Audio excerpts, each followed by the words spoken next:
الشيخ أحمد الصويان، يعني مثل هذه الأحداث هل تعتبر أحداث عابرة أم أنها قابلة للتكرر؟ بسم الله الرحمن الرحيم. الحمد لله رب العالمين، وصلوات الله وسلامه على أشرف الأنبياء وإمام المرسلين نبينا محمد وعلى آله وصحبه أجمعين.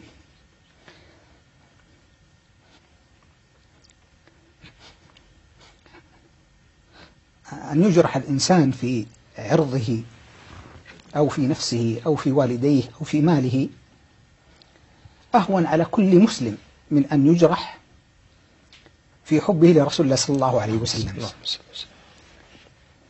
ولهذا قبل أن أبدأ في الإجابة على سؤالك، يعني أنا أريد أن أصرخ في وجه الساسة والإعلاميين والمفكرين والمثقفين العرب، المفكرين والساسة العرب، يعني ينظرون إلى القضية وكأنها قضية شكلية أو كأنها قضية من القضايا التي لا تمثل لهم شيئا. حتى أولئك المتملقين الذين يتحدثون عن حريات التعبير من بني جلدتنا الذين تحدثوا عن هذه القضية، يتحدثون عن حرية التعبير في أوروبا وغيرها، هؤلاء لو مس أحد من الناس رئيسهم أو حاكمهم بكلمة عابرة لقامت قيامتهم ووجدنا التملق والغضب البارد للدفاع عن رؤوسهم. لكن رسول الله صلى الله عليه وسلم يستهزأ به ويهان أمام العالم كله، ومع ذلك لا يحركون ساكنا. فأنا أقول يعني هذه القضية لا ينبغي أنها تمر هكذا مرور الكرام، وإنما ينبغي أن يعبر كل إنسان مسلم عن محبته وولائه وغضبه لرسول الله صلى الله عليه وسلم. وأريد يعني إجابة على سؤالك أن أقول بأن هذه القضية ليست قضية عابرة، بل هي جزء من مخزون العداء الذي تمتلئ به أوروبا، بل يمتلئ به الغرب. وعداؤهم لرسول الله صلى الله عليه وسلم جزء من منظومة العداء الكبيرة للإسلام والمسلمين. الآن ما يسمى بحرب الأفكار، الحرب على الإسلام تأخذ صورا متعددة وليست صورة واحدة. جزء من هذا المشهد هو هذه الرسوم المسيئة، وهو جزء ربما يكون يعني صورة سافلة، صورة منحطة، طريقة في التعبير ساذجة، لكن هناك طرائق يقوم بها الساسة، يقوم بها البابا ورؤساء الكنائس الكاثوليكية والبروتستانتية، يقوم بها كثير من المستشرقين، يقوم بها كثير من المفكرين والمثقفين إلى آخره. فهي جزء يسير من منظومة متكاملة، لا يجوز لنا أن نفصل هذه الرسوم عن بقية المنظومة. القضية الثانية، يعني لو نظرنا حتى إلى التاريخ الأوروبي، الآن في مدينة بولونيا في وسط إيطاليا، في كنيسة من كبرى الكنائس صوروا النبي صلى الله عليه وسلم على هيئة تمثال عاري،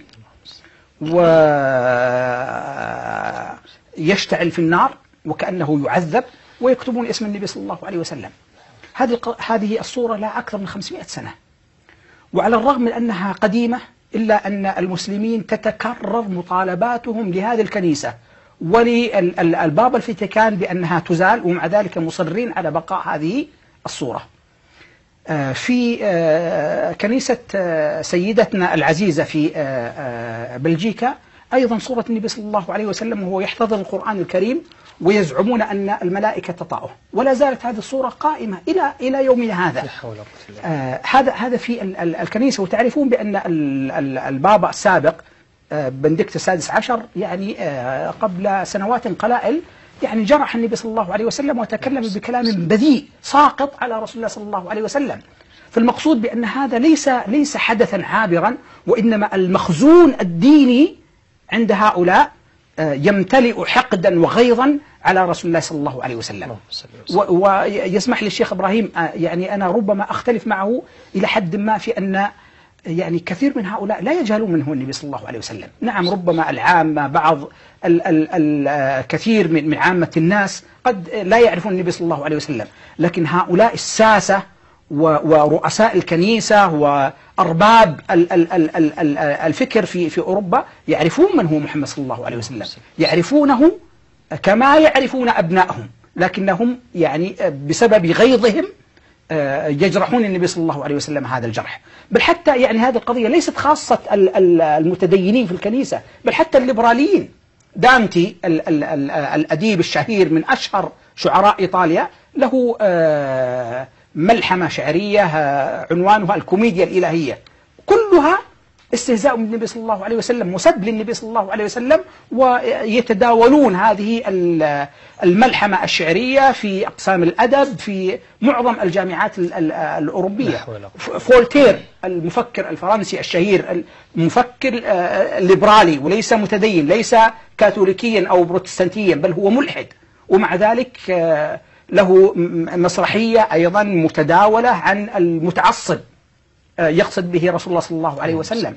فيعني المقصود بأن هذا مخزون فكري موجود عند الغرب، وبالتالي هو ليس حدث عابر، وإنما هو جزء من منظومة العداء الفكري للإسلام. يأتي هذا العداء عن طريق عمل سياسي، يأتي هذا العداء عن طريق الرسوم المسيئة، يأتي هذا العداء عن طريق وسائل متعددة، عن طريق الحملات الاستشراق التي تشوه القرآن الكريم أو سنة النبي صلى الله عليه وسلم أو غير ذلك. ومن ثم يعني إذا فهمنا الصورة بهذا الشكل، يعني هذا بأن الأمة ينبغي أن تتعامل مع الحدث لا بصفته القضية العابرة التي نتفاعل معها ونغضب ونتأثر تأثرا محدودا ويقف الأمر عند هذا الحد، وإنما نتعامل معها على أنها منظومة فكرية لا بد أن تواجه أيضا بمشروع فكري للتعريف بالنبي صلى الله عليه وسلم والذب عن دينه. عند هذه الجزئية، ولكن